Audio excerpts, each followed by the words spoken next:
시청자 여러분 안녕하십니까. 정치현안 직설입니다. 진행을 맡은 저는 정치평론가 정교환이고요. 오늘은 권오로 의원님 모시고 또 보조 출연자까지 한 분 모셔서 정치현안 직설을 좀 더 재미있고 활기차게 진행을 해보겠습니다. 권오로 의원님 나오셨습니다. 어서 오십시오. 네, 반갑습니다. 새해 복 많이 받으세요. 네, 스픽스 이제 정치시사 에디터 우리 박영식 앵커 나오셨습니다. 어서 오세요. 반갑습니다. 여러분 새해 복 많이 받으십시오. 준비 단단히 하고 나오셨죠? 예, 그렇습니다. 예, 지난주에 권오로 의원 오셨는데 내용은 아주 좋았지만 그 시청자들의 반응을 우리 진행자가 적극적으로 이끌어내지 못해가지고 다 저의 불찰입니다. 예상에 미치지 그렇지 못하는 않고요. 결과가 나왔어. 한쪽으로 치우치지 않으면은 예. 대충 안 나오는 것 같아요. 맞습니다. 한쪽으로 확실히 치우쳐야 예, 나오는데 또 내 성격이 예. 한쪽으로 치우치는 성격이 아니다 보니까 아니, 그래서 지난주에 권 의원님 또 내용 보니까 저는 뭐 굉장히 좋았고요. 그런 의견도 뭐 많이 이렇게 널리 알려서 우리 시청자들이 정치 현안을 판단하는데 뭐 도움이 될 거라고 이제 생각하고요. 오늘 또 조금 더 다양하게 저희들이 이제 얘기를 나눠보면 네. 현재 돌아가는 한국 정치 상황을 좀 폭넓게 이해하도록 저희들이 좀 노력을 해보겠습니다. 오늘 이제 국민의힘 전당대회 관련된 얘기를 좀 집중적으로 네, 해보고 제가 알기로는 권 의원께서 또 실제로 유승민 의원하고 특별한 인연이 있지 않습니까? 네, 있습니다. 먼저 그 질문부터 좀 드려보겠습니다. 유승민 의원하고 원래 가까우셨죠? 고등학교 때부터 알고 지냈고요. 네. 정치를 하면서 가까웠고 근래는 거의 연락을 못했어요. 예. 그리고 또 유승민 전 대표 책은 내가 거의 다 읽어봤어요. 읽어봤는데 그 정책에 대해서는 남북 관계에 대해서는 나하고 의견이 좀 달라요. 다른데 나머지는 거의 저하고 의견이 같다고 이렇게 보면 됩니다.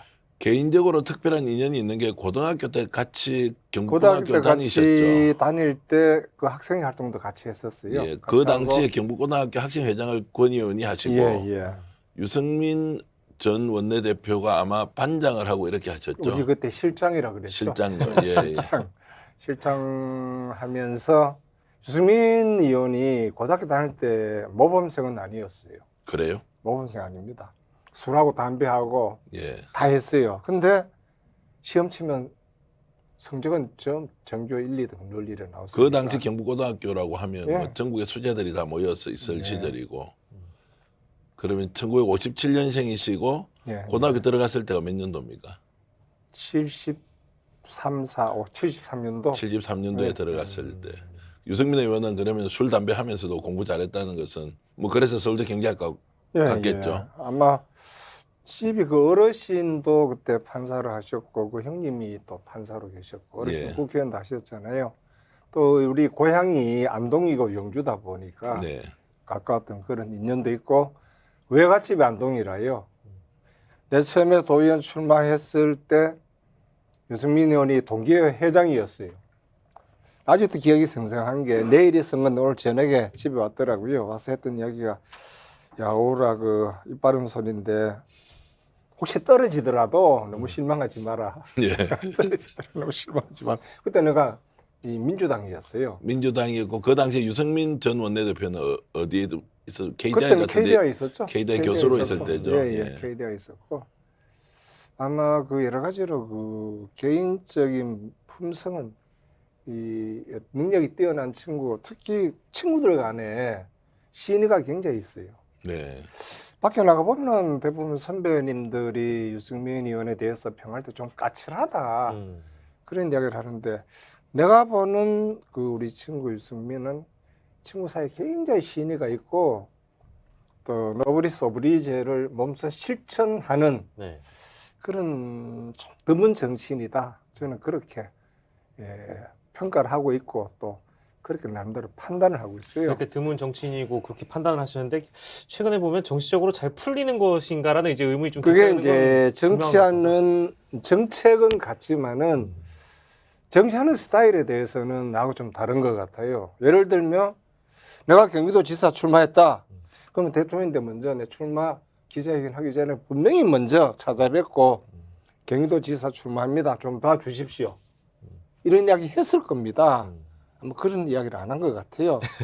출마 선언하고 난 다음에 전화했다 그래요. 네. 글쎄. 그다음 더 중요한 거는 내가 늘 하는 이야기가 그겁니다. 선거를 하잖아요. 싸우면 이길 수 있고 질 수 있잖아요. 지면은 빨리 승복을 해야 됩니다. 마음에서 승복을 하든 제수초로 승복을 하든 그게 좀 취약이에요. 홍준표도 2번, 3번 졌잖아요. 예. 그럼 홍준표 그 대표 시장 돼 가지고 고개 숙이고 아이고 형님 아니면 선배님 제가 졌습니다. 좀 도와주십시오. 이런 이야기를 해야 돼요. 네. 안 해요. 왜 안 하는 윤석열 거야? 대표인데 졌잖아요. 졌으면 당연히 그분의 품성이 어떻든 정치가 어떻든 가서 고개 숙여야 돼요. 저는 그걸 이래 정치를 하면서 설사 내가 한 표를 졌더라도 속쓰리죠. 속이 쓰리지만은 고개 숙여야죠. 그 뭘까 이제 그 뭐랄까 정치적으로 그것이 고개를 숙인다는 것이 굴욕적인 것도 아닐 텐데, 그러니까 뭔가 이제 살아왔던 삶 자체가 너무 그렇죠. 아까 이제 표현 주셨습니다만 술 담배를 하더라도 전교에서 놀았던 그 어떤 예. 자신의 어떤 그런 성정 때문에 정치에서도 그런 것들이 내가 고개를 숙이지 못하는 걸로 발휘되는 거 아닐까요? 그냥 그런 것들이 참 옆에서 보면은 조금 아쉬워요. 예를 들면 이준석 대표가 당대표 됐을 때 이준석 대표가 젊잖아요. 사촌은 내 친구 아들입니다. 그렇지만은 난 이준석 대표가 당대표 된 그 순간에 준석이 이런 이야기를 안 합니다. 그냥 이 대표 이까지. 네. 님자는 안 붙이더라도 네. 이 대표까지 예. 이름 안 부릅니다. 왜? 이미 격이 예. 공당의 당대표 되면은 그것으로 예우를 해줘야죠. 근데 누가 준석이 했군요. 지금 말씀하시는 거 보니까. 아마 대부분 당에서 우리 연배 있는 사람들이 아. 내가 그런 걸 보면서 참 공인의식이 예. 굉장히 중요합니다. 네. 그 나이 가지고 따지는 건 아니잖아요. 우리가 보통 이제 청소년기 뭐 오래된 과거 이야기지만 제가 좀 이제 윤리 교과서 도덕 책에 나오는 걸 좀 인용해서 비유해서 말 좀 질문을 드리면 청소년기의 질풍노도의식이라고 하지 않습니까? 그 시절에 유승민 전 원내대표는 술 담배도 하면서 그것도 경북고등학교라는 명문 학교에서 싸움도 잘하는 일진들하고 놀면서 공부도 잘했다.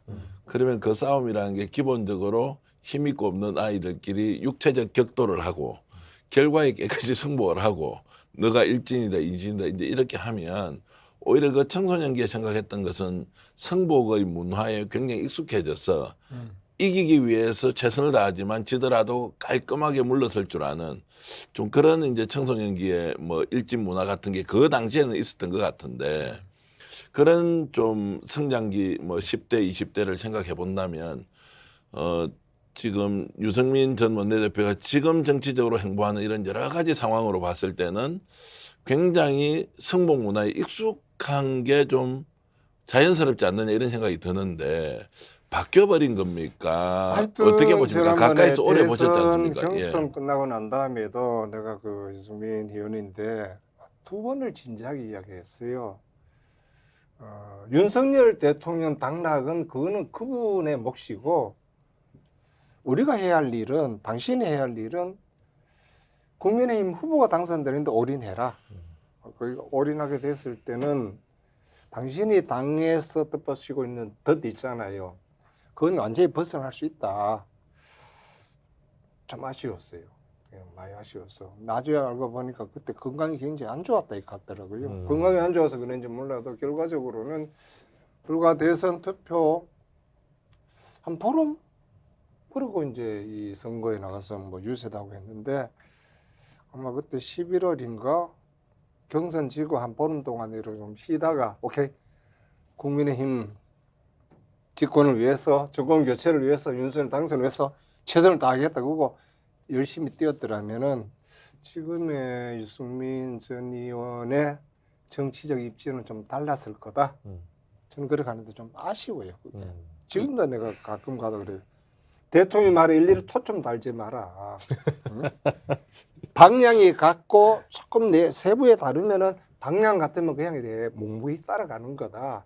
방향이 틀렸을 때는 정말 아니다 싶으면은 목소리를 높이되 방향이 같다면은 예를 들어 뭐 자유민주주의 시장 우선 뭐 여러 가지 개혁 있지 않습니까? 방향이 같으면은 설사 안에 방법이 그다음에 내용이 조금 틀리더라도 이래 보고 지나가는 게 내가 너무 젊어서 사사건건 말을 했다가 지나놓고 보니 아니었구나 느끼는 그런 생각이 듭니다. 요즘 세대 말로 이제 표현을 좀 해보자면은 유승민 전 의원 입장에서는 이게 일종의 이제 선빵 문화라고 할까요? 네. 누가 먼저 선빵을 때렸는가라고 생각하면 억울할 수도 있을 것 같아요. 왜냐하면 지금 전당대회 분위기를 보거나 대통령의 집권 이후에 강한 그립을 잡고 거의 사실상 당무 개입을 하고 있는 모습을 보자 하니 내가 이 국민의힘의 당권을 잡지 못하게 거의 방해하는 격과 다르지 않을 텐데 그것뿐만 아니라 대통령 경선 과정에서도 보면 실제 나를 배타적으로 여기려고 했던 건 내가 아니라 그쪽에서도 먼저 나를 선빵을 때렸기 때문에 내가 그렇게 리액션한 것이지 나는 그냥 가만히 있었다라고 생각할 수도 있을 것 같거든요. 어떻습니까? 정치는 결과를 보고 모든 걸 판단하잖아요. 네. 우리 민주주의는 과정이라 하지만은 그건 교과서에 나오는 이야기고 현장 정치는 결과를 보고 다 판단해요. 승자가 다 독식한다고 봐야죠. 저는 그렇게 봐요. 나는 그 유승민 의원이 가장 억울한 프레임이 뭐냐면은 박근혜 대통령에 대해서 어떤 배신 프레임 아닙니까? 그건 전혀 틀려요. 내가 분명히 말씀드리는 것은 박근혜 대통령 단성시키기 위해서 유승민 그 의원이 이까지 다 빠지면서 올인을 했단 말입니다. 올인을 하고 난 다음에 박근혜 대통령을 둘러싸고 있는 뭐 소위 말하는 진박 그룹들이 배척을 해버리죠. 왜? 와서 바른 소리하고 자기들 어떤 이해하고는 맞지 않으니까 결과적으로 거기서 그냥 축출 당한 거 아닙니까? 쫓겨난 것 아닙니까? 네. 그래 따지면은 유승민 의원이 뭘 자꾸 배신했다고 그래? 그 프레임에 얼떨결에 씌우고 그 프레임에서 벗어나지를 못했죠. 아쉬운 거는 지난번 대선 때 윤석열 후보 일찍 선거에 해줬으면은 네. 그 프레임 벗어날 수 있는 절로의 기회였는데 아쉽죠. 어찌됐든 뭐 유승민 의원은 뭐 자신의 판단에 의해서 박근혜 대통령으로부터 먼저 배신을 당하고 그렇죠. 그러나 본인이 스스로 원치 않았지만 배신자 프레임에 걸려서 보수의 개혁 상징임에도 불구하고 정치적으로 확장성을 좀 확보하지 못하는 상황.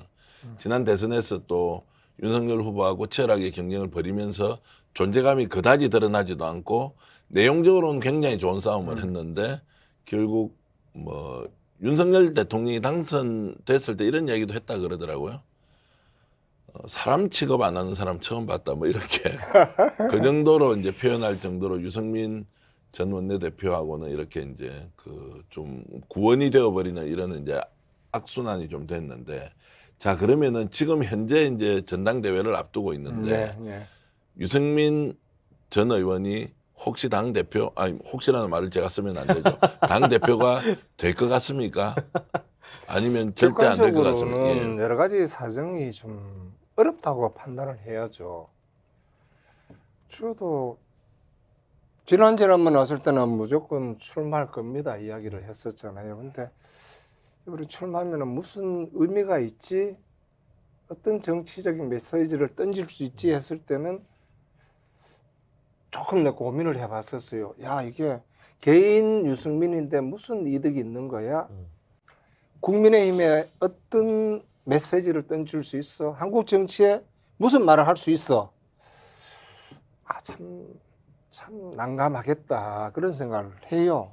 했는데 본인이 어떤 의사결정을 해야 될지는 좀 지켜봐야 될 것 같고요. 두 번째로는 다른 후보들도 지금 뭐 나오겠다는 분들이 몇몇 분이 나와도 공식적으로 출마하겠다는 분이 내가 김기현 의원, 김성동 의원, 권성동 의원, 권성동 의원, 예.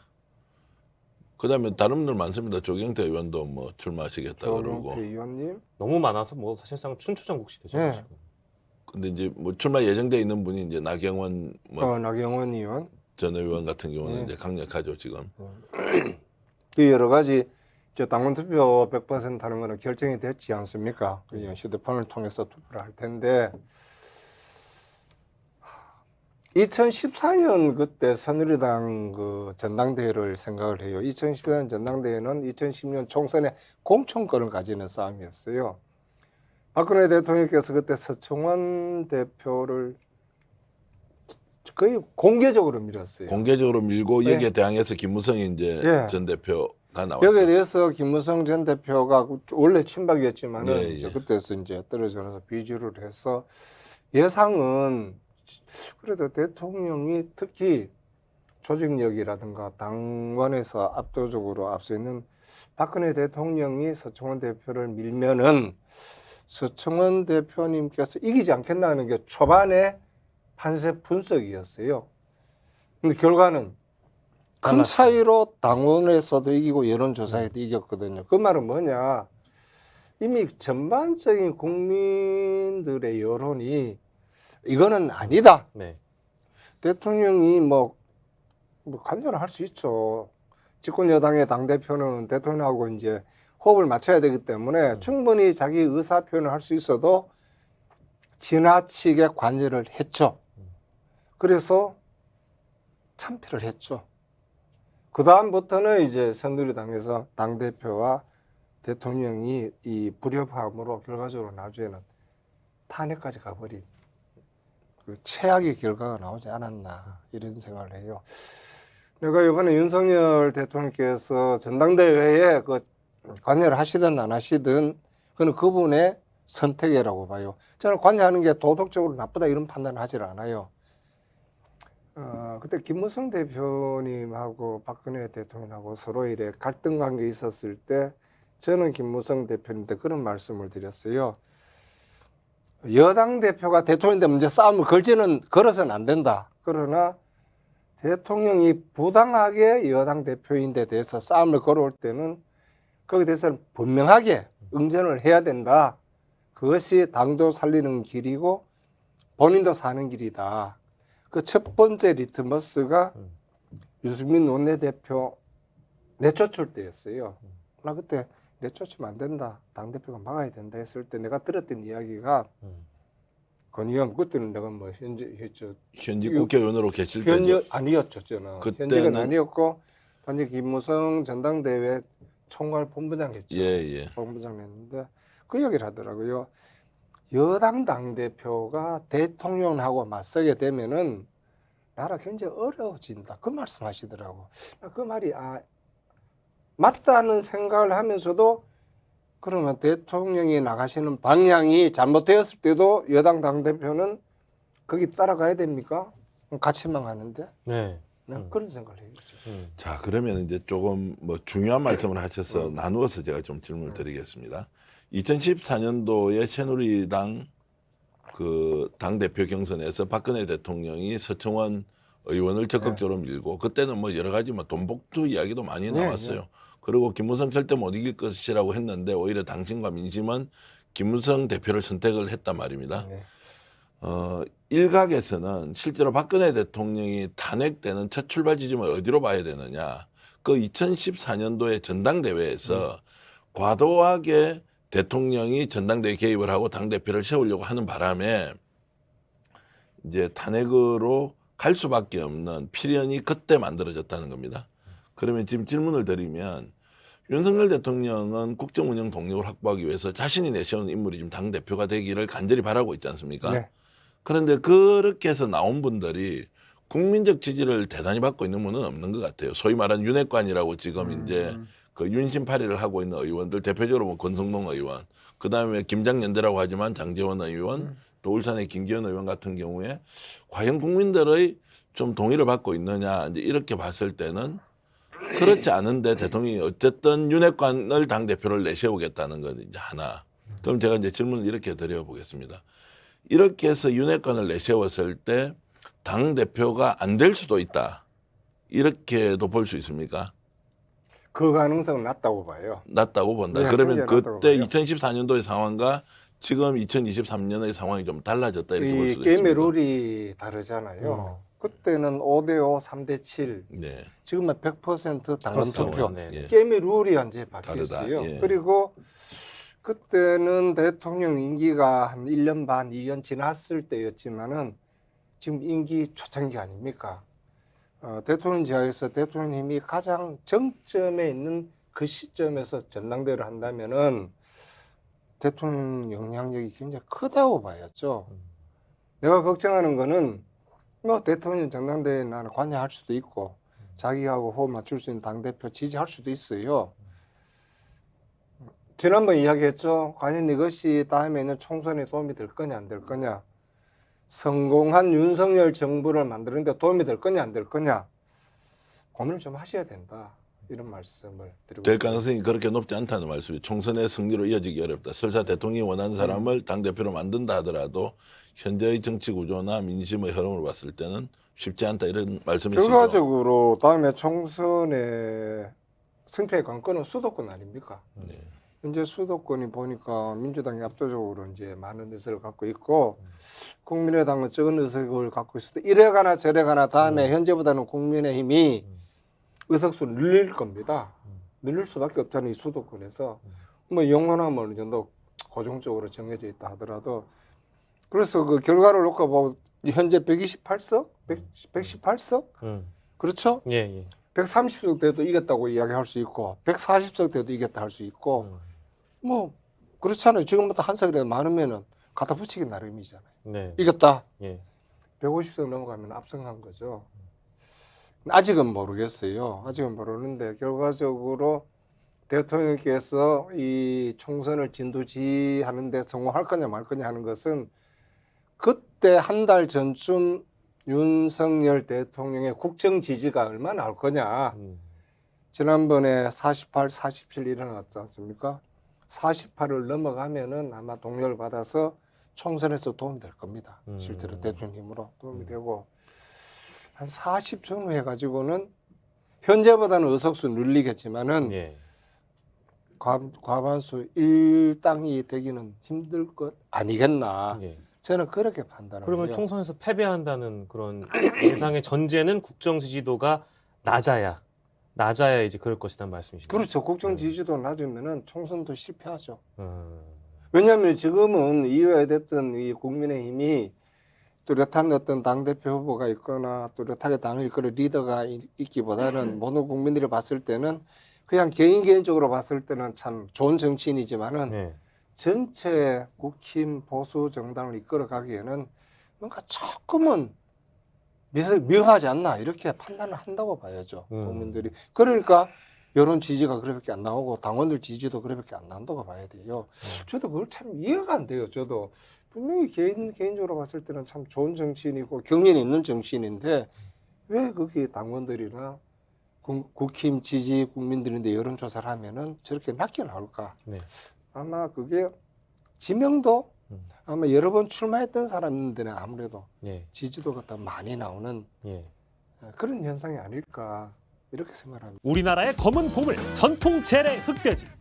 한 번 맛을 본 사람이라면 다른 돼지고기를 못 먹을 정도로 맛이 뛰어난 전통 흑돼지. 2015년 우리 땅 흑돼지 복원에 성공해 피그 패밀리의 우리 흑돈 출시. 국민의 건강을 위해 전통의 맛을 담고 있는 무항생제로 자란 우리 흑돈이 스픽스에서 지혜로운 소비자를 만납니다. 소중한 사람에게 드리는 특별한 선물 우리 흑돈. 셀럽이 검증하고 자신 있게 추천합니다. 우리 흑돈 선물 세트 스픽스몰에서 확인해 보세요. 단도직입적으로 제가 좀 여쭤보겠습니다. 적석 질문이니까 생각나는 대로 바로 답해 주셔야 됩니다. 네. 김기현 지금 의원 당선될 것 같습니까? 난 높다고 봐요. 높다고 본다. 예. 그럼 나경원 의원 출마하지 않을 것 같습니까? 출마할 것 같습니까? 그거는 지금 고민 중 아닙니까? 그 답을 한 사람 딱 OX로 그래서 해주시면 좋겠는데. 그분이 대통령 거기 걸맞는 자리를 마련해 주면 출마 안 하지만은 예, 자기 마음에 협조하지 않는 자리라면 출마할 겁니다. 그렇죠. 출마하더라도 김기현 이길 가능성이 높다. 나경원 의원 그 출마했습니다. 결선 투표가 있기 때문에 예. 그냥 1차 투표에서는 나경원 의원이 1등을 한다고 보고 예.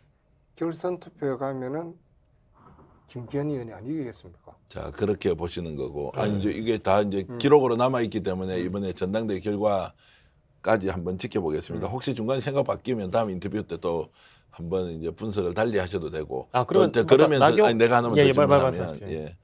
그럼 유승민 의원 출마합니까 안 합니까? 지금 현재 시점으로 봤을 때. 저도 그 질문 드리려고 했습니다. 저는 하여튼 2주 전까지는 무조건 출마한다고 봤어요. 예. 어제 그제 야 유승민 지금 출마가 자기 개인적으로나 당이나 한국 정치에 무슨 의미가 있어 누가 내한테 그래 묻더라고요. 나도 딱히 거기에 대해서 이렇기 때문에 출마해야 돼 하는 게 답이 안 나오더라고요. 아, 상당히 고민하겠구나. 만약에 뭐 출마를 하는 것은 이미 이제 출마할 것이라고 음. 예상을 많이 했으니까 뭐 당연한 수순이라고 음. 보고요. 만약 출마하지 않으면 유승민 의원은 이렇게 시끄럽게 해놓고 출마까지 안 하면 정치적으로 완전히 존재감이 사라지는 것 아닙니까? 저도 그 생각을 합니다. 그래서 지난번에는 이기든 지든 승패 상관없이 출마할 수밖에 없다. 네, 그래 이야기를 했는데 출마를 했을 때 무슨 정치적 메시지를 던질 수 있어. 이미 모든 메시지는 다 나왔는데 그 만나면 나도 이제 물어보고 싶어요. 네. 물어보고 싶은데 야, 나오면은 뭔가 정치적인 메시지가 뭐냐. 내가 그 이야기를 해요. 유승민 그 의원을 만나면 이야기를 꼭 해주고 싶어요. 대통령 국정 방향이 틀리면 소리 질러라. 방향은 맞는데 세부 내역이 좀 틀리면 좀 입 좀 다물고 지켜봐라. 그게 경륜이 있는 정치인이 가야 할 길 아니가? 그 이야기를 꼭 해주고 싶어요. 제가 저 박영식 앵커한테 정치 에디터로서 네. 그 활동하고 계시니까 질문하겠습니다. 유승민 전 의원 출마합니까 안 합니까? 출마를 하지 않으면 이렇게까지 언론 인터뷰를 열심히 출마를 합니까? 안 출마합니다. 출마를 출마한다. 할 가능성이 높다고 보고요. 실제 그렇지 않은 이상은 이렇게 열심히 뭐 오늘자 점심에도 KBS 인터뷰를 하죠. 뭐 매주 지금 그 레거시에 등장해서 유승민 전 의원이 인터뷰를 하지 않을 이유가 없습니다. 출마를 할 가능성을 열어뒀기 때문에 이렇게 열심히 얘기를 하는 것이고 설령 출마를 하지 않는다고 하더라도 자신의 정치적 존재감을 유지하기 위해서 매스컴에 등장해서 자기 목소리를 높일 수 있는 것인데 아무리 50보 100보를 양보하더라도 지금 이렇게 해놓은 상황에 출마를 하지 않는다면 저는 사실상 동력이 사라질 거라고 보고요. 그렇기 때문에 반드시 출마할 가능성이 높다 이렇게 봅니다. 제 얘기를 보면 출마를 하죠. 자기 당대표 되면은 윤핵관 공천 하나도 안 주겠다. 물갈이 하겠다. 분명히 그 확실한 메시지입니다. 그거는 전당대회 그 투표 전략으로도 굉장히 유효한 전략입니다. 그제 당협위원장, 조직위원장에 68명 중에 42명을 했지 않습니까? 42명 중에 당연히 뭐 대통령 선거 때 공을 세운 사람들 우선권 주는 거고 뭐 좋습니다. 근데 그분들은 첫째로는 내년에 공천이 되느냐 안 되느냐, 두 번째 본선에서 이기느냐 안 되느냐, 두 가지 아닙니까? 근데 첫째 관문이 내년에 공천권입니다. 이제까지 당을 지켜오고 지역을 관리해왔던 당협위원장들이 이런저런 이유로 이번에 조직위원장에서 탈락이 되었다. 그분 선택은 유승민밖에 없습니다. 그리고 더 중요한 것은 그분들이 이제까지 당원들 관리를 해왔습니다. 새로 조직위원장 맡으신 분들은 두 달, 석 달 동안에 자기 당원 입당시킬 시간도 없을 뿐만 아니라 네. 관리해오지도 않았죠. 거기에 대해서는 충분히 틈새가 있겠구나. 네. 그리고 공개적으로 이야기를 합디다. 자기가 당대표 되면 윤핵관들 공천 다 배제하겠다. 막 빵빵하게 이야기해서 절로 가겠구나 그 생각은 해요. 근데 저는 조금 유보적인 입장입니다. 유보적인 그 말이 그거는 맞아요. 예. 안 나오면은 이제 존재 자체가 없어지는데. 그러니까 이렇게 네? 죽든 저렇게 죽든 지금 사실상 유승민 전 의원은 사직상의 각오를 갖고 있지 않을까라는 생각이 들고요. 이게 이제 한간에서는 나중에 뭐 이준석 전 대표가 뭐 지지 선언을 한다 뭐 이런 의견도 있습니다만 그렇게 한다고 한들 결과는 크게 달라지지 않을 거라는 평가들이 워낙에 많아서 나와서 죽든 나오지 않아서 죽든 어차피 죽을 거라면 나와서 죽는 게 낫다라는 평가일 겁니다. 전 대표가 지지 선언을 하든 안 하든 예. 이준석 전 대표의 우호적인 당원들은 유승민 쪽으로 안 지켰습니까? 그래 봐요. 제가 이제 의견을 좀 말씀드리면 두 분하고 좀 결이 좀 다른데요. 유승민 의원이 전 의원이 이제 지난번에 다음 총선에서 당 대표가 된다면 윤핵관 완전 배제하겠다고 했지 않습니까? 이제 그것이 이미 출마 선언이라고 저는 정치적으로 해석을 하고요. 그 유승민 의원이 지금 이제 현재 존재감을 유지하는 일종의 방식 같은 걸 이제 우리가 좀 이해할 필요가 있는데 저는 이렇게 봅니다. 박근혜 대통령이 배신의 정치를 심판해 달라고 하면서 유승민을 당 원내대표 때 그 당 공천에서 학살을 해버리지 않습니까? 예. 그러면서 박근혜 대통령을 따르고 실제로 존중하고 존경하고 추앙하던 사람들은 유승민을 완전히 배제시켰지만 보수정당 내부에서 유승민 의원 같은 사람이 그래도 개혁의 상징으로 존재해야 된다는 여론이 제가 적어도 한 30%는 있는 것 같아요.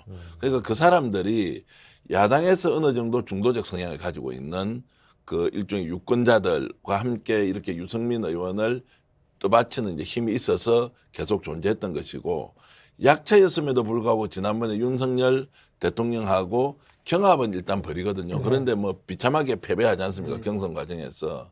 근데 그때도 유승민 의원은 존재감을 일단 드러냈습니다. 뭐 왕자 색인 이야기, 천공과 관련된 이야기 하면서 개인적으로 감정은 윤석열 대통령과 뭐 아예 멀어져 버렸지만, 그러나 유승민이 촌철살인의 질문과 거기에 중간중간에 대응하는 또 경제 전문가로서 느낌을 줬고, 자, 그러면서 존재감을 유지했는데, 저는 놀라운 게 지난 경기도지사 선거에서 대통령하고 사전에 이제 논의를 안 했다는 것은 지적을 하셨지만, 유승민 출마하는 걸 보고 김은혜 지금 홍보수석을 내세워서 맞짱을 뜨게 하고 그 지역위원장들을 사실 총동원하다시피 해서 경선에서 아웃을 시키지 않습니까?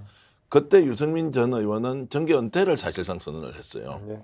나는 영원히 떠나겠다라고 했는데, 그럼에도 불구하고 유승민 의원이 바깥에 나와서 자연인으로 있는데 지속적으로 유승민 의원한테 가서 질문을 또 던집니다. 이거 어떻게 하는 게 옳습니까? 어떻게 하는 게 옳습니까? 라니까 의견 한마디 한마디가 기자들로 하여금 기사를 쓰게 하고 여전히 살아있는 존재감으로 이렇게 돼 있다.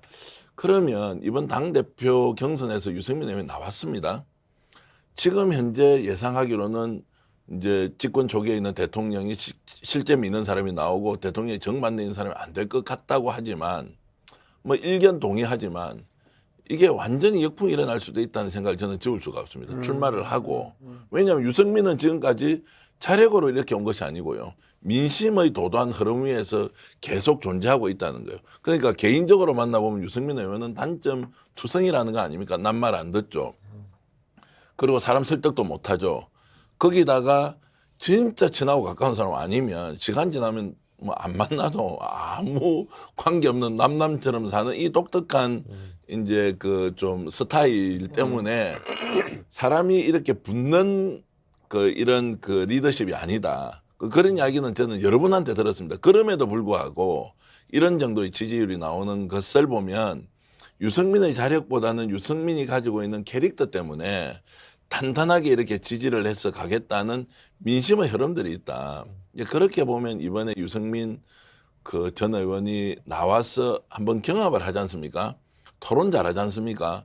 이런 상황에서 당심이 어떻게 될지도 모른다. 그리고 지금 상당수 지역구는 이게 뭐 윤심이 작동해가지고 아예 검사 출신들로 다 채울 것이다. 이런 위기감을 느낀 또 지역위원장들이 많지 않습니까? 예, 예. 이런 것들까지 보면 아, 유승민 의원의 출마와 그 결과가 우리가 일반적으로 예상하는 것과 달리 이변이 일어날 수 있다. 이런 생각을 제가 이제 좀 장황하게 말씀을 드렸습니다. 그래서 저는 폭풍이 핵이 될 수도 있다 이렇게 봅니다. 희망 회로를 돌리고 싶지는 않은데 이게 이제 유승민 전 의원을 지지하시는 분들 입장에서의 희망 회로인데요. 그 유승민 전 의원의 성격이 아까 이제 초반에 말씀 주셨습니다만 머리를 못 숙인다라든지 정치적으로 뭔가 이 상황을 계산을 하려 하면 안 된다라는 이제 지적들이 많이 있습니다. 왜냐하면 최근 들어서 나오는 보도들을 보면 유승민계 의원들조차도 불출마 여론에 숟가락을 올리고 있다. 이런 보도가 많다 보니 더불어 거기에 유승민 의원조차도 자신감을 잃어가는 모양새다라는 보도가 많이 나오고 있습니다. 실제 본인의 마음이 그러한지 아니면 기자들의 평가가 그러한지 모르겠습니다만 이런 정치적 계산들을 하지 않고 자신이 지금 평론가님 말씀하신 대로 그 민심의 흐름에 올라탄다면 충분히 승산을 볼 수 있다는 믿음을 가지고 이제 선거를 치러야 되는데 당권에 도전을 해야 되는데 그게 아니라 자꾸 이제 계산기 두드리듯이 주변을 둘러보고 내 사람이 없으니까 내가 이번에 출마를 못하는 건가라는 생각을 하게 되면 필패다라는 지적이 이제 많다는 겁니다. 냉정하고 현실하게 보기보다 좀 더 가슴이 뜨거워진 정치를 해야 한다는 평가들이 많이 있어서 그 말씀을 언젠가 한번 전해주신다면 판단에 도움이 되지 않을까 싶기도 하네요. 그러니까 삼성 국회의원이시니까 최근에 내가 그런 이야기를 했어요. 마음을 비우면은 세상을 둥둥 울릴 수 있다. 마음을 비우면은 그다음에 조급하지 말을. 아까 이야기 계산하면 개가 안 되잖아요. 계산 안 하고 오케이 이게 내 마지막 정치 인생 마지막이라도 상관이 없어. 그러면 용감해지죠. 마음을 비우면 사람이 용감해져요. 예. 그리고 마음을 비우면은 말이 부드러워져요. 아주 부드러워져요. 조급하면은 말이 격해지고 거칠어지고 사나워져요. 오늘 유승민 의원 이야기를 많이 유승민 의원인데 특집이 돼버렸습니다. 지금 싶은 얘기하다 이야기는 조급하지 마라, 만비하라. 그러면은 절로 말이 부드러워진다. 그게 세상을 움직이고 국민의힘 당원들 가슴을 둥둥 칠 거다. 근데 막 격하게 거칠게 하면은 사람들이 점점 아이고 왜 저래 이렇게 이야기하지 않겠나 예. 그런 생각을 합니다. 제가 이런 생각도 해봤습니다. 이제 이준석 전 대표가 뭐 이번에 유승민 지지할 겁니까 질문하니까 뭐 안 합니다 이렇게 이제 그냥 쉽게 간단하게 단언했습니다. 그 얘기도 듣고 저는 차라리 이준석 지지 안 하는 게 유승민 의원한테 도움되지. 지금 만약에 이준석 전 대표가 유승민을 지지하겠다고 발언하는 순간 저는 유승민 전 의원의 입지는 더욱더 좁아질 수밖에 없다. 특정 계파, 반윤, 이준석 플러스 유승민 이런 구도로 가서는 저는 기적이 좀 일어나기 어렵다고 보고요. 이준석 전 대표를 지지하는 지금 현재 청년 당원들이 많이 있지 않습니까? 이분들이 그러면 이준석 전 대표가 유승민 지지한다고 해서 표를 찍어주고 지지하지 않는다고 해서 투표에 참여 안 하거나 윤핵관을 찍는다? 나경원을 찍는다? 이렇게 하기가 좀 어렵단 말이에요. 그러면 유승민 전 의원이 존재하는 것 자체로 이미 이준석 전 대표가 갖고 있는 정치적 지분은 거의 다 흡수될 것이다 라고 보면 차라리 지지 선언 안 하는 게 오히려 유승민 전 의원에게는 도움이 된다 이런 생각을 좀 했습니다. 어떻게 보십니까? 저도 그래 봅니다. 지난번에 그 대선 경선 때도 그 이준석하고 묶이면서 그 표의 확장성에 굉장히 지장이 있었어요. 그렇다고 실제로 이준석 당시 대표가 유승민을 도운 건 아니잖아요. 오히려 이렇게 보면 그때 홍준표 후보가 덕을 많이 봤어요. 왜 홍준표 후보가 덕을 많이 받느냐? 그분이 굉장히 노련하잖아요. 그 이준석이 올라타는 겁니다. 당대표 나가면은 막 90도 폴도 인사를 하질 않나. 뭐 당대표 이야기하면은 무조건 옳다고 이야기를 하지 않나. 그 결과적으로 덕은 홍준표 후보가 다 봤죠. 그거는 내가 그 유승민 그 당시 후보인데 했던 이야기가 야 당대표는 당대표야 가서 저래 왜 그걸 못해? 응? 저래 잘 안 됐어요. 잘 안 됐어요. 그게 정말 그럴 때는 이런 겁니다. 우리가 이 사회생활에 조직생활 해보면은 내보다 한참 후배든 아들 친구든 공식적으로 절차에 의해서 내보다 윗자리에 가면은 차리 대접을 하는 거지 나이 대접하면 안 돼요. 근데 아직 대한민국은 최고의 계급이 나이 아닙니까? 하다 안 되면 너 몇 살이야. 나 그거 참 싫었어요. 내가 젊어서 정치를 하다가 마지막에는 아니 그니 아주 젊었으니까 다음 하면 안 되나? 짜증나죠. 네. 짜증났어. 자, 그러면 오늘 이제 유승민 의원 이야기를 했으니 좀 뭐 이래 아예 이제 끝장 보듯이 한번 더 특집. 질문을 좀 드리겠습니다. 유승민 의원이 이제 출마를 한다. 그러면 그 결선까지는 갈 수 있을 것 같습니까? 저는 결선까지는 간다고. 결선까지는 갈 수 있다. 네. 그러면 이제 뭐 한 2등 정도 해서 이제 결선 가면 뭐 김기현 의원하고 일단 붙는 것 이제 이런 정도 구도로 이제 예상할 수 있습니다. 거의 그게 내년 3월 아닙니까? 예, 예, 우리가 정치를 하다 보면은 예기치 않는 사건들이 생겨요. 예. 내년 2월에 예기치 않는 사건이 생겨서 뭐 국정 지지율이 대통령이 막 월등히 높아졌다. 그러면 게임 끝. 예기치 않는 사건이 생겨서 대통령 지지율이 완전히 내려앉았다. 쌈 피카피카 하지 않겠나. 혹시 이번에 대통령이 이제 그 조선일보 신년 기자 이제 언론 인터뷰에서 중대선거제 해야 된다고 해서 문희상 전 국회의장 지금 뭐 김진표 현 국회의장까지 이제 받아서 좋다 빨리 논의를 해서 4월 이전에 전원위원회 300명 국회의원이 다 모여서 이번에 중대선거구제 정도는 선거법 개정을 좀 하자 이렇게 했습니다. 이제 300명 국회의원은 이해관계가 매우 복잡하게 이제 이렇게 좀 그 얽혀 있는데 혹시 이게 이번에 전당대회 변수가 될 수 있다? 이제 붙여서 질문드리자면 유승민 의원은 대통령 이 발언을 하자마자 중대선거구제 난 좋다 받겠다 적극적으로 나서자 이렇게 했고 여야의 당 대표 또 그러면 논의해보자, 의원들 이야기 듣자 이렇게 이제 지금 가고 있습니다. 이게 좀 변수가 될 수 있을까요? 그 현역 의원들인데는 특히 당협위원장들인데는 굉장히 중요한 사안입니다. 예, 예. 결과적으로 나는 그 중대선거구제 이번에 어렵다고 봐요. 왜 어려우냐? 민주당은 굉장히 손해보는 게임이고 국힘은 무조건 득을 보는 게임입니다. 영원하면 거의 비슷하게 나와요. 이래 가나 저래 가나. 수도권은 현재 117대 17인가? 예, 예. 그 그렇죠. 정도입니다. 예, 네, 예. 네. 만약 중대 선거구제 가면 117대 17이 그래야 됩니까? 뭐 한 70대 50 정도까지 70, 갈 수- 50이면 예, 예. 국힘이 엄청나게 혜택을 보는 거죠. 그래 안 보겠습니까? 음. 그래서 나는 이게 만약 과연 민주당에서 이걸 받아들일 수 있을 것인가? 음. 이거는 가능해요. 중대 선거구제 시행하되 내년 4월 선거는 현행대로 하고 그 다음 선거부터 한다. 이거는 가능할 것 같고 내가 이걸 알아봤어. 이거 국민투표감이 되나 안 되나? 응? 국민투표다 보면 국회 통과해서 국민투표에 더 붙이는 거 있고 대통령 부여 국민투표감이 된다면은 그거는 한번 승부 걸어볼 만하다. 예. 근데 이게 국회에서 논의한다고 했을 때는 국힘은 어떻든 찬성할 겁니다. 국힘은 영남 반대하더라도 뭐 예. 영남의 정치권이라는 게 이제까지 대통령이 말 한마디에 그냥 줄 섰잖아요. 예. 수도권은 오히려 구미가 당기죠. 음. 저는 그렇게 봐요.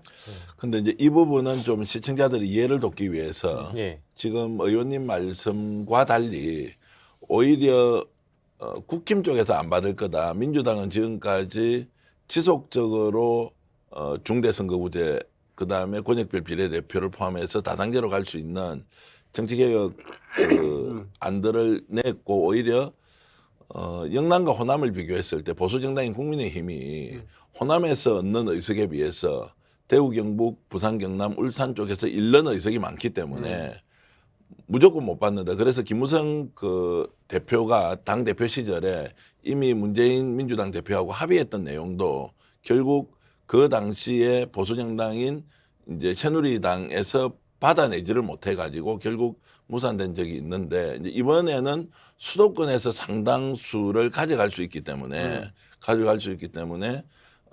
동의를 할 가능성이 있지만 이제 말씀하신 대로 오히려 영남 지역 국회의원들은 아예 이건 안 된다라고 이제 반발을 할 가능성이 높다는 이제 이야기가 있어서 이 부분은 의원님 말씀을 충분히 존중하면서도 이게 국힘에서 오히려 못 받는다. 민주당이 못 받는 게 아니다라는 의견이 이제 있다는 것들을 좀 공유하면서 판단을 하도록 하겠습니다. 진짜 믿을 수 있는 한우. 한우 거세우의 최고 풍미와 육질. 높은 산 깊은 골. 청정 자연에서 자란 천혜의 선물. 셀럽이 맛으로 검증한 뒤 자신 있게 추천합니다. 소중한 분을 위한 귀한 선물.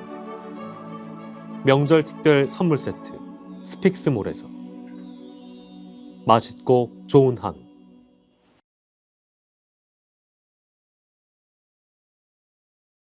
두 분 의견을 종합하자면 이 취지는 좋고 이제 어쨌든 국민들은 정치 개혁, 선거 개혁이라는 구호로 여론 조사를 하면 대부분 절대 다수가 이걸 동의를 하고 있습니다. 근데 만약에 현실 정치를 하는 여의도에 있는 의원들이 이거를 뭐 반대를 한다든지 부정적인 의견을 피력하면 구태 정치인이란 낙인을 찍기가 쉽상이거든요. 그렇기 때문에 당연히 어떤 언론 인터뷰나 보도를 보면 대부분의 정치인들이 동의를 하고 특히 중진들은 그럴 수 있습니다만 이게 세부적으로 들어가 보면 지역적으로 또 의원들마다 이해관계가 너무 복잡해서 두 분의 약간 결이 다른 해석과는 다르게 결과는 어찌됐든 이번에 이 중대선거구제는 국민투표에 붙이지도 못할 것이고 결과적으로는 어렵다라는 얘기 아니겠습니까? 현행법으로는 국민투표까지 가야 되지 않는 사안이고 여야가 네. 합의해서 선거법 개정하면은 이제 뭐 되는 것인데 그게 국민의힘은 왜 중대선거구제가 가능하면 영남에서 좀 표를 좀 의석을 잃겠죠. 예.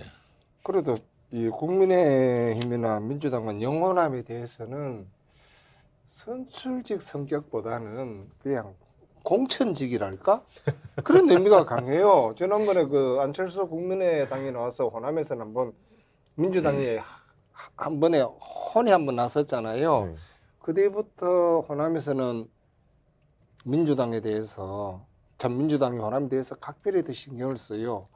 영남은 아직까지 그런 현상이 없었어요. 15대 때 잡년 바람이 한번 불어서 대구에서는 막 싹 그때 한나라당이 강채섭 의원하고 쌍용 그 뭡니까 김석준 두 분 예, 당선되고 김석원 회장 다 떨어졌어요. 김석원, 대구에서 예.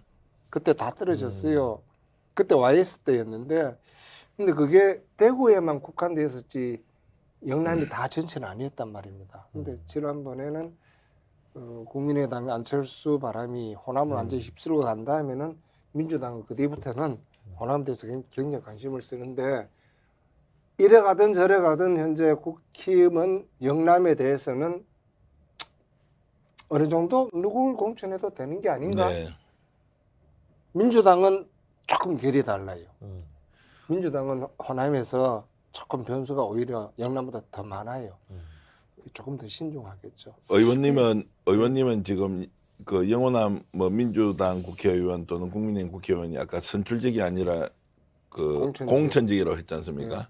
저는 좀 더 나가서 그게 혹시 짝대기직이나 막대기직 아닙니까? 내가 그래 이야기할 수는 없잖아요. 그래. 그래서 지역구 관리도 실질적으로는 뭐 여론조사 정도는 신경을 쓰지만 당원들 관리 일부 하지만 공천 시즌이 되면 여의도에 와서 어떻게 하면 공천 받을 건지 공심위원장이 누군지 당대표가 누군지 여기에만 있으니 실제로 호남이나 영남이나 정치의 질이 굉장히 떨어져 있고요. 사실 저는 똑같은 국민으로 대구 사람인데 이게 참 주권자로서 대접 진짜 우리 동네 국회의원한테 못 받는다는 생각을 제가 한두 번 한 건 아닙니다. 내가 이런 이야기 하면은요. 예. 대구 경북을 비롯해 영남의 유권자들이 저 욕할 겁니다. 유권자 대접 못 받도록 이제까지 투표를 했잖아요. 자업자득이죠. 저는 예. 거기에 대해서 철저하게 당신들은 그렇게 해왔지 않느냐. 누구든지 공천을 대로 찍어줬지 않느냐. 그 사람들 왜 당신을 대변해? 공천권자 의중에 따르지? 방법이 그것도 한두 번도 아니고 20년, 30년을 그런 투표 관행에 묻지마 투표를 해왔는데 왜 그걸 가지고 지금 자꾸 이야기하세요? 정말 이 나라의 주인이 국민이고 당신들이 권한이 있다면 권한 행사를 하셔야지. 사형 계약식 할 때 당신들이 묻지마 도장을 찍어줘 놓고 그런 이야기 하시면 안 된다. 하지 마십시오. 아니 뭐 저는 제가 이제 진짜 그런 개인의 이야기예요. 정치적 표현이 무엇이었는지 제가 공개할 수는 없지만 그렇지 않은 사람도 시민이고 국민이고 주권자인데 같이 이렇게 찍어주지 도매금으로. 않는 사람도 토매금으로 도매권 넘어가야죠. 대접을 못 받으니까 나도 대구 경북에서 정치를 하면서 그런 문제에 대해서 참 많이 부딪혔어요. 정치적 다양성이 있어야 그 지역 발전에 도움이 된다. 일당 일색으로 갔을 때는 아무데기 보질 않는다. 고수톱 쳐보셨죠? 예. 고수톱의 꾸자 혹시 아십니까? 꾸자. 네네. 꾸자 아시죠? 예. 꾸자 패에 누가 신경을 써요? 나중에 가져오면 되는데. 고수톱하고 똑같은 겁니다. 광이 하나 있는데 이 광이 꾸자야. 예. 그러면 뒤에 먹어도 되고 먼저 먹어도 되잖아요. 신경 안 써요. 근데 이거 내가 안 먹으면 누가 가져가. 그러면 빨리 먹어야죠. 신경 써야죠. 똑같은 거예요. 예. 중대 선거구제 얘기 나왔으니까 그러면 대통령이 언급한 내용을 토대로 저희가 얘기를 하고 있으니까 지금 저희가 나온 내용 중에는 이제 대통령이 혹시나 이제 이 어떤 뭐 화투 얘기하셔서 요 중대 선거구제 언급패로 수도권을 흔들려는 전략 아니냐는 분석이 있는가 하면 이제 두 번째로는 사실은 이 정계 개편을 염두에 두고 이런 얘기를 한 게 아니라는 분석도 사실상 있거든요. 이제 그 정계 개편을 주도하는 사람은 바로 김한길이라는 사람이 이제 뒤에서 어느 정도 매만지고 있고요. 그래서 민주당의 사법 리스크 때문에 일부 민주당의 분열을 노려서 민주당이 분당을 차후에 만약에 하게 되면 그 세력을 흡수해서 호남과 합쳐서 정계 개편을 한다. 이제 이런 시나리오까지 많이 돌고 있단 말이죠. 가능하겠습니까? 만약에 이제 그런 일이 벌어진다. 그 분당 시나리오에 대해서는 현재 집권 여당에서는 나는 외로를 쫓겨나는 사람들이 당을 갈라 나가거나 아니면은 집권한 세력이 새로 당을 가져 나가거나 이런 것 아닙니까? 굉장히 위험한 거 아닙니까? 안 그래도 지금 소수 여당인데 그래서 그걸 또 쪼개가 나간다? 굉장히 위험하다고 봐요. 봤잖아요. 지난번에 그 새누리당이 반은 딱 갈라져 가지고 탄핵 정국에서 반은 찬성 반은 반대가지고 결과적으로 탄핵이 되었잖아요. 위험한 시나리오다 이런 생각을 하고 예, 예. 야당은 뭐 현재 친이 뭐 반이 비 이야기 나오는데 야당도 지난번에 열린우리당, 민주당 한번 분당을 한번 해봤잖아요. 예. 실패했죠. 음. 당을 새로 만들거나 분당을 했을 때 성공할 수 있는 조건, 확실한 지지 기반, 지지 계층, 확실한 인물. 예. 그게 갖춰져야 되잖아요. 음. 근데 지금 국힘의 확실한 지지 기반, 영남, 확실한 다음에 인물, 현재는 대통령 누가 있습니까? 다음에 대통령밖에 없죠. 예. 드러나는 차기의 주자가 있어야 되는데 음. 좀 쉽지 않다. 나 뭐 이렇게 신당 생각해요. 문제는 권위의 말씀에 의하면 좀 상상과 소설의 영역에 있고 아직 현실의 영역까지는 좀 미치지 못하고 있다. 이렇게 이제 좀 정리를 하고요.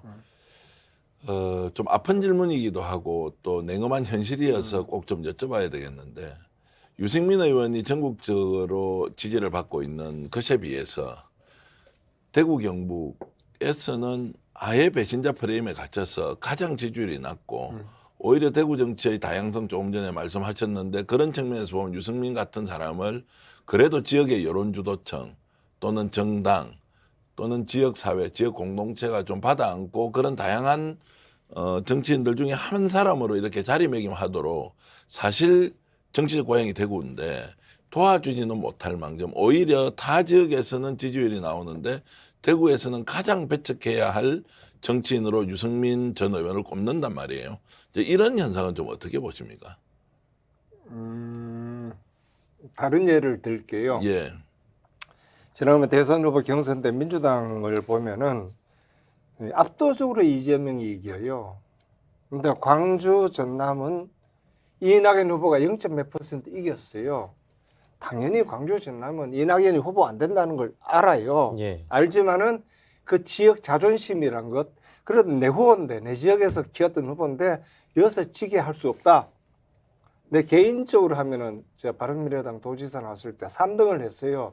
내 고향 도산에서 1등을 했어요. 네. 왜? 찍을 때 당연히 안 되는 줄 알아요. 근데 고향 체면이라는 거 있다. 그럼 호남, 광주, 전남에서 작동을 하고 내 고향 도산에서도 작동을 했어요. 근데 대부분 작동을 안 해요. 네. 보면은 나 참 이해가 안 돼.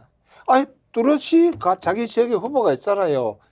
쉽게 홍준표도 뭐 지역 후보라고 할 수 있고 유승민도 지역 후보인데 내 자식, 내 새끼 내치고 다른 데 눈을 돌린다. 그게 나중에 내 새끼 될 수 있을까? 참 어리석다고 봐요.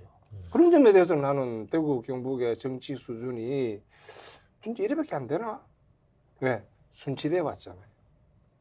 더 쉽게 얘기하면 광주 전남은 김대중이라는 후보를 통해서 싸워서 집권을 해봤고 부울경, 부산, 경남, 울산은 YS를 통해서 싸워서 집권을 해봤어요.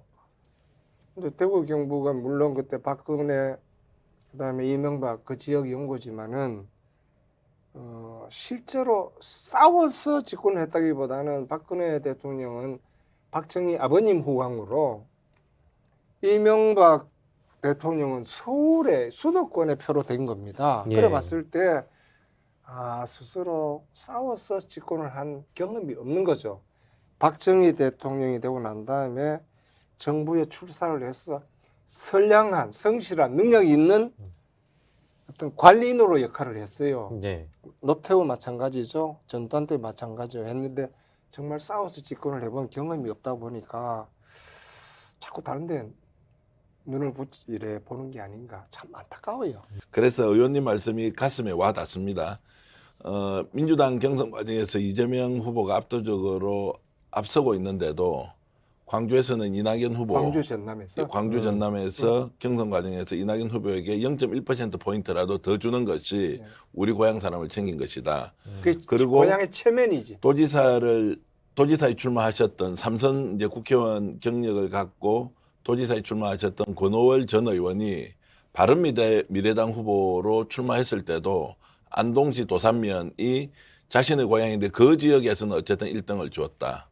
그런데 대구에서는 유승민이 태어나고 거기에서 학교를 나오고 정치를 시작할 때도 대구에서 했는데 또 박근혜 대통령과 함께 손을 잡고 박근혜 대통령으로부터 먼저 배신을 당하고 났음에도 불구하고 배신자 프레임에 씌워서 있는데 그 대구에서는 유승민을 가장 먼저 배척하고 전국적으로도 지지율 조사를 해보면 대구 경북이 상대적으로 가장 낮다. 이제 이런 점이 대구 경북 유권자들이 어떤 생각을 해야 되는지 정치 고수로서 이렇게 조언해 주시는 것으로 보고 이제 이런 부분들을 우리 또 지역민들이나 또는 그 국민의힘을 지지하는 유승민 의원을 지지하던 이제 이런 분들이 좀 더 생각을 깊이 해봤으면 좋겠다 이 말씀을 드리겠습니다.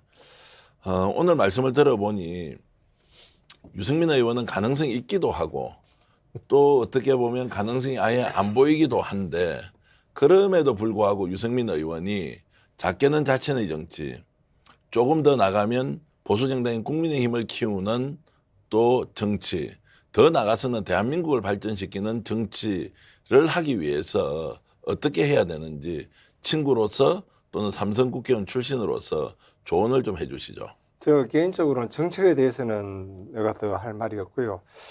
정치력 부분은 정말 키웠으면 좋겠다.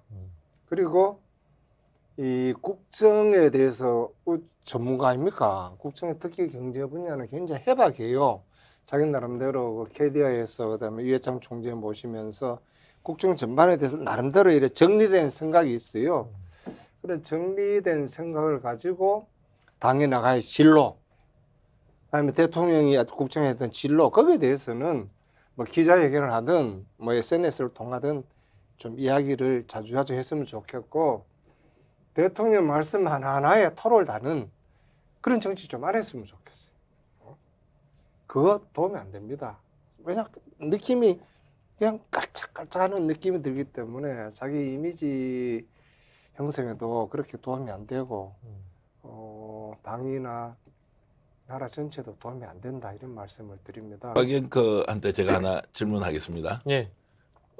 젊은 40대 정치 시사 에디터로서 유승민 의원에게 전 의원에게 네. 조언하고 싶다면 네. 어떤 겁니까? 한번 파이팅 있게 한번 말씀해 주세요. 저는 그렇습니다. 그러니까 유승민 전 의원이라는 정치인이 갖고 있는 어떤 가치가 분명히 있을 텐데 지금 일단 본인이 있는 텃밭 자체가 보수 정당에서 보수 정치인으로서 존재하는 것 이상으로 정치인으로서의 가치가 분명히 있는 사람인데 굉장히 험난한 이 지형 안에서 자신의 정치를 하고자 지금 발버둥을 치시는 것처럼 보여요.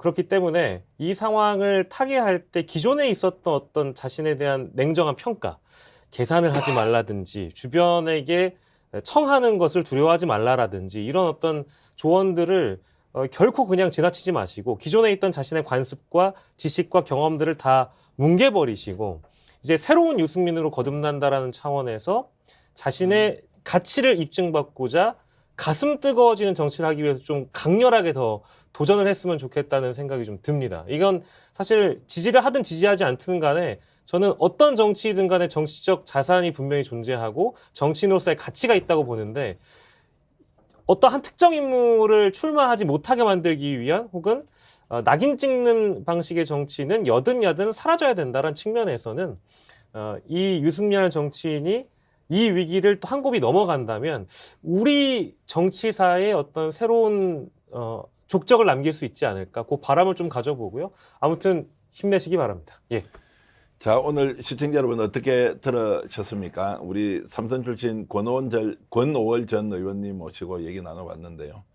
국힘 전당대회의 이야기를 하다 보니 유승민 전 의원 얘기도 많이 했습니다. 결국 더 좋은 정치를 위해서 여러 사람이 각자의 에너지를 총동원해서 하는 것이 정치인데요. 그 정치의 과정이 결과적으로 국민을 이롭게 하고 국민을 더 나아지게 하는 방향으로 가야 한다. 그러기 위해서는 조금 다른 의견이라도 함께 존중하고 공존하도록 하는 정치의 구조나 체계나 또 무엇보다도 정치인의 자세가 매우 중요하다는 생각을 해봤습니다. 저 오늘 장시간 시청해 주신 여러분께 감사드리고요. 마지막으로 하나 부탁드리겠습니다. 우리 스픽스 열심히 방송을 만들어서 시청자 여러분들과 함께 호흡하고 있는데요. 혹시라도 구독, 좋아요 누르지 않으신 분이 있으면 구독, 좋아요가 저희들을 이렇게 세우는 큰 힘이 되는 것 잊지 마시고 열심히 하는 저희들 격려를 구독으로 좀 해주시기를 진심으로 부탁드리겠습니다. 시청자 여러분 고맙습니다. 우리나라의 검은 보물 전통 재래 흑돼지 한 번 맛을 본 사람이라면 다른 돼지고기를 못 먹을 정도로 맛이 뛰어난 전통 흑돼지. 2015년 우리 땅 흑돼지 복원에 성공해 피그 패밀리의 우리 흑돈 출시. 국민의 건강을 위해 전통의 맛을 담고 있는 무항생제로 자란 우리 흑돈이 스픽스에서 지혜로운 소비자를 만납니다. 소중한 사람에게 드리는 특별한 선물, 우리 흑돈.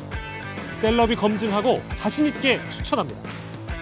우리 흑돈 선물 세트 스픽스몰에서 확인해 보세요.